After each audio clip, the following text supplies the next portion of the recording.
All right, everyone, let's talk about drinking and driving, a decision that will change your whole world. Things will never be the same once you get a DUI because legal fees, time in court are just the beginning. Getting into a crash is another way your world could be irreversibly changed after drinking and driving.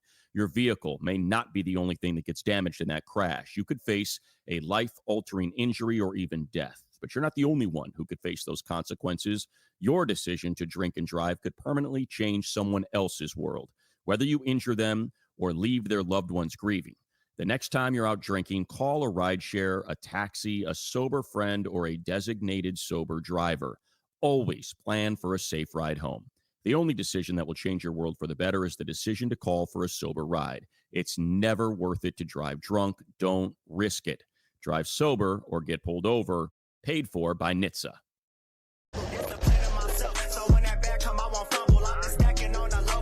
Tired of being humble, let me get to it. That motivation music, get control of your life, don't let nobody else do it. Cause I'm not gonna have Metro S550s cruising. Like you winning on the ground. Yes, sir. What's up, everybody? Welcome back to The Run with me, Manny Wilson, all the way from Detroit to Chicago to your speakers and headphones.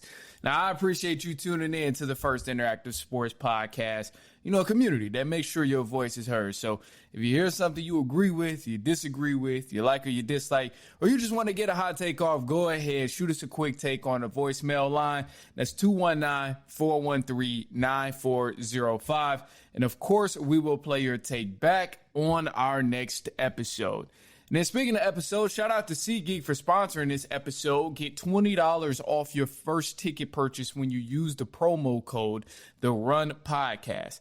Now, this code can only be applied for first-time users on the mobile app or website, so I don't know about you, but it's a lot of concerts and stuff going on right now. And as you know, the NFL season is literally right around the corner, so use that promo code and go ahead and get those tickets. Now, however, we got somebody, they left a voicemail, so we're going to jump straight into it. And then we got, obviously, the AFC West and East predictions coming up. I've pretty much done everybody else in terms of the predictions in the NFL of who's going to win what in what division. So we'll also recap some of those too, since this is what the voicemail kind of pertains to. But I'm not going to hold you any longer. Let's go ahead and just play it back. Let's hear what he had to say about something that I was possibly saying. So let's do it. Let's hear what we got. Okay, this is Braylon. I messed up the first time with the voicemail, but after listening to your podcast, I am a little worried about the Bengals defense in terms of them competing with the other teams in the AFC, like, again, the Steelers, Ravens, Chargers. But I remember when I was watching those games, their defense gave up a lot of points. And it took the Bengals to come back at the end of the game just for them to lose by, sometimes a field goal, sometimes an incomplete pass by T. Higgins, or Marcus, just as an example. So I do want to hear, how do you feel like the Bengals can compete with those teams if their defense cannot stop them when it matters the most? And also, I do think our Falcons can win the NFC South, but I am concerned about our linebacker depth and our corner room. But overall, I do feel like Michael Penix can lead us to the promised land of getting us to the playoffs for the first time since 2017. Okay, bet. I love it. I love it. I love it, man. All right, I'm going to address two different things because you started off, you threw two things at me. So we'll start with the Cincinnati Bengals thing. As you mentioned, how can I expect them to compete when they don't have a good defense? And I think they continue to compete in the AFC like the way they've been doing the past few years, just heavily reliant on that offensive end. I mean, you mentioned the previous games last season. They obviously got swept by the Ravens last season, but both of those games came down to the wire, and it really could have went either way. You look early on in the season against the Kansas City Chiefs. That was another game where a lot of people honestly think they should have won, but they kind of got robbed out of it by some last second no calls, things like that. It was a lot of games. Even the Commanders game came down to the wire. Bengals was right there. They lost by, I think, 5 or 6 points. So there's multiple games where they was right there to win, but they just couldn't get it done. And the only way they can overcome this issue with the defense is Joe Burrow is going to have to throw for 400 yards. Jamar Chase is going to have 100-plus receiving yards. They just going to have to be an offensive firehouse. Like, they just going to have to be a powerhouse on the offensive end the same way they've continued to be over the past 3 years. I mean, because in reality, they haven't won any of them games. Like, the back end of the season, when we look at that last stretch of the 5-game win streak when they were going for the playoffs, they really did not do anything where it was like, okay, the defense is locking up or nothing like that. No, it was all offensive firepower. Obviously, the schedule is a little bit easier, too, on the back end. But coming up, man, in 2025, oh, my gosh, Bengals, they got some dogs to play in 2025 for this season. And I'm actually share it with you so you can see it on the stream, and then you can take a look at it too, later on YouTube for anybody who's listening to the podcast version. But man, the Ravens Bengals, they play some dogs, man. I'm telling you. So you look at the schedule here, and you see everybody they got. This is just ruthless. I'm looking at it.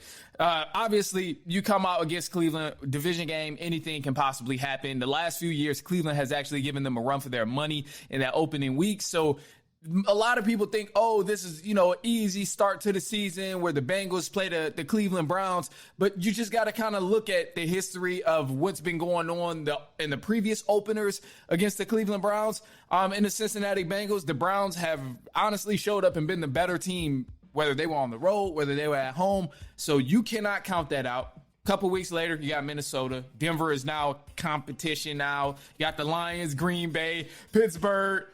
New York might be good. The Bears might be good. Pittsburgh again, New England, the Ravens.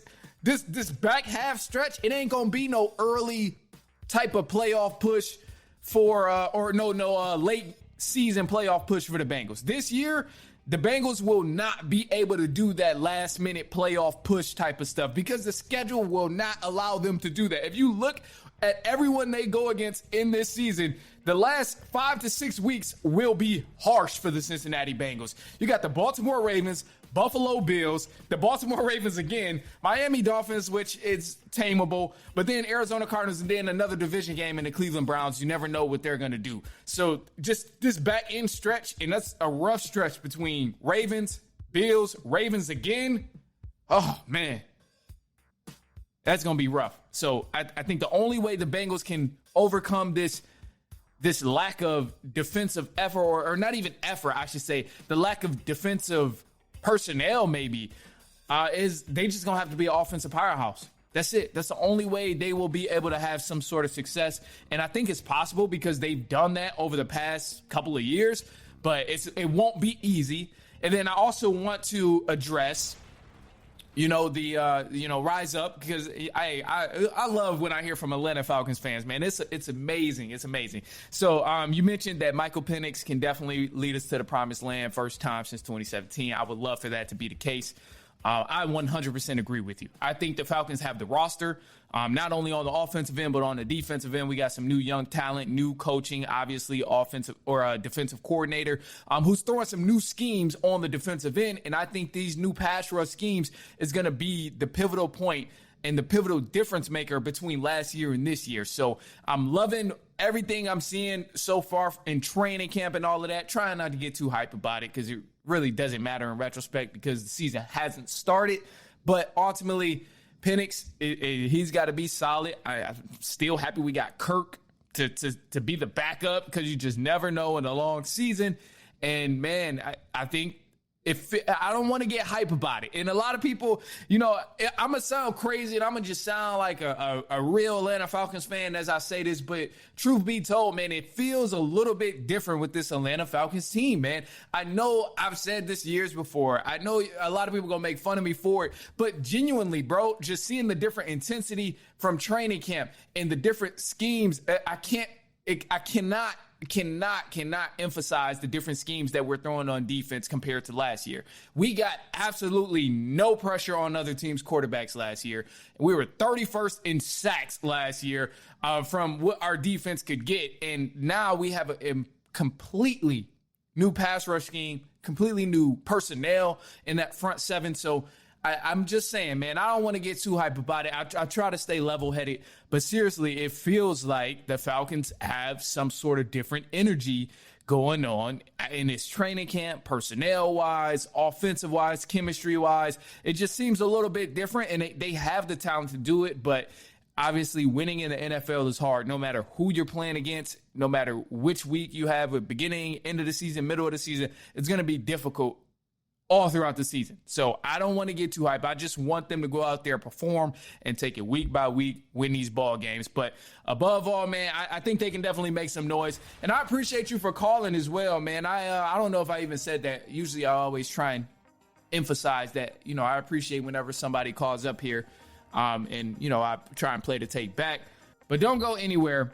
Look, we'll take a quick break, and then we'll jump into those division predictions in just a sec. So we'll be right back.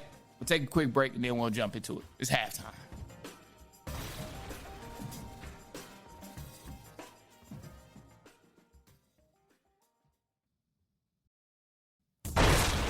All right, what's up, everybody? Welcome back to The Run with me, Manny Wilson, all the way from Detroit to Chicago to your speakers and headphones. I appreciate you tuning in.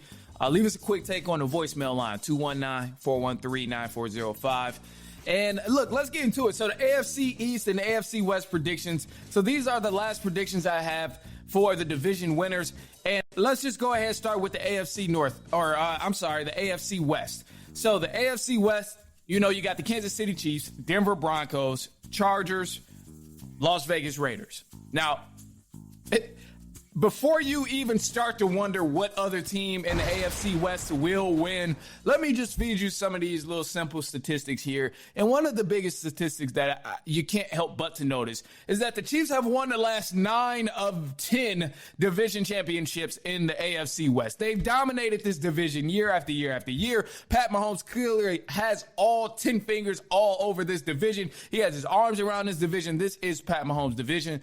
And I know a lot of people are saying, oh, well, the Denver Broncos, they're coming up. And, the offense is going to be nice this year. They already had a defense, and the defense was this and that. They were number 5, and they were top 5 in this. The Broncos are a good team. They're a solid team. They're nice. And anything can happen when it comes to division play. But ultimately, nobody in the AFC West is beating the Kansas City Chiefs. And I don't even think that's a debate or discussion. I know it's some fans out there in the AFC West that, of course, is hopeful for their team. But above all, I haven't seen anything from the Kansas City Chiefs that have me convinced that they will end up slipping up and losing this division. Because Broncos, yes, they have a nice squad, but beating the Chiefs is no easy task. It's tough to do that, especially in games that are the most meaningful. Anybody can win, obviously, early on in the season, but when teams are neck and neck and you have to win to secure the division, that's when the Kansas City Chiefs usually always somehow win. And then you can't forget about their 12th man on the field, the referee there. you got to love that. The referee always show up. The Chargers, we did have a couple people vote for the Los Angeles Chargers to win this division. Look, man, AFC West Chargers fans, please. Stop it, man. Jay Herbert, I know he's talented, but he's, to me, in the same conversation of Trevor Lawrence and stuff like that. Right now, he ain't got enough offensive weapons to even make anything happen against the Kansas City Chiefs, especially when you talk about division play. And I think they're probably the third team in the running behind the Broncos, if that, but maybe even you have to consider the Raiders because now they got Geno Smith at quarterback and they still got the great duos of tight ends over there. So the Raiders definitely have some talent, but ultimately, despite the Raiders' talent of getting Geno Smith, despite the Broncos having some new offensive power and being a solid defensive team, and despite the Chargers having Harbaugh and no offensive weapons, but somewhat of a decent defense, none of these teams in the AFC West are going to beat the Kansas City Chiefs. Period. Kansas City Chiefs will be divisional champions once again, and this will be their 10th straight divisional win. This is another dominant performance from Pat Mahomes. I think that's just what we're going to come down to witnessing, but above all, it's not really a discussion, man. Pat Mahomes got this division locked up easily. Now, you move over to the AFC East here. In the AFC East, some people consider it to be competition over here in the AFC East, but Joe Burrow, you don't have Joe Burrow, I'm sorry, Josh Allen. Josh Allen and the Buffalo Bills have won 5 of the last 10 I'm pretty sure it was 5 straight. Starting in 2020, a year after Josh Allen was drafted. The Buffalo Bills easily have this division wrapped up. A lot of you guys voted for the Buffalo Bills to win this division. I think you're absolutely right, man. Winning 5 years straight in this division shows nothing but dominance. And then I know they got the Miami Dolphins over there, the Jets and the Patriots. But let's be real, man. The Dolphins are not a factor. I'm pretty much done with the Dolphins and believing anything that they can do come postseason or even midseason and end of the regular season, because McDaniels has been there for about 5 years and he still hasn't done anything yet to win a playoff game, yet to get some wins in the playoffs, despite all the talent he's had over there in Miami. So to me, it's looking like they need to start going into another direction with the Miami Dolphins, but I don't have any belief in what they can do and possibly dethroning the Buffalo Bills. Anytime they match up, it is good football, but ultimately we all know at this point the Dolphins cannot play football in cold weather. So if they go over to the Buffalo Bills home field, they are not going to win. And then also the Jets, they're still really, really young. They got a lot of talent over there, but first year with the new coach and new quarterback, I think they'll have some feathers to ruffle over there, but they definitely won't win. And then the Patriots, let's just keep it a buck about the Patriots, man. They haven't won a division since Tom Brady, and I don't think this will be the year where that changes. Yes, they have some new talent, did some great things in the draft pick, had an actual great offseason, new head coach, all of that. Like, I love the moves that they made, but this isn't going to put them in competition to win the division. Not yet. Give it maybe 3 more years, and then the Patriots can get back to division championships, maybe. But above all, man, this is just an easy choice here. The Buffalo Bills is 1,000% going to win this division. Yeah, you got the Dolphins, but the Dolphins just ain't going to make nothing happen. They continue to fail and continue to disappoint. Other than that, Patriots still young, Jets still young, got some ways to go before we consider them dominant in this division or serious competitors to take the throne in this division. Let's go on to the Buffalo Bills, though. Other than that, man, look, I appreciate you guys for tuning in, of course, and then I got to leave you on a positive note here. The positive note for today is just going to be as simple as take care of yourself. Take care of yourself. Do what you got to do to make sure you are okay. A lot of times we don't give that same grace to ourselves. We do nice things for other people. We try and make sure people we love are straight.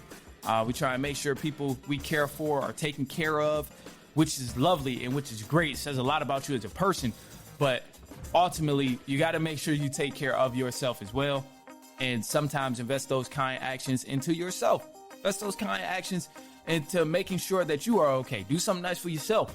Because we always worry about other people and making sure they're good and, want to make sure they're taken care of. But take care of yourself. So that's a positive note, and that's all I got for y'all. So I appreciate you if you've been kicking it with me. Share this with a cousin, a brother, an aunt, uncle, niece, nephew, coworker, friend, family member, anybody you know, all of them, actually, everybody I name.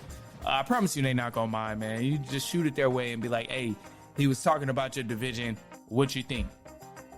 They're not going to care. Literally the worst case is they just won't listen to it.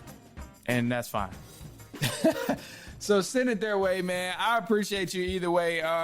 We will be back later on next week. Y'all have a great weekend. I know this episode came a little late. But it was, man, just crazy week for me. And that's where the message of, take care of yourself comes from, because crazy week for me. So that's what I had to kind of revert to and try to tell myself at times. Other than that, man, that's all I got. So I appreciate y'all. We will be back later on next week, and so on and so on and so on.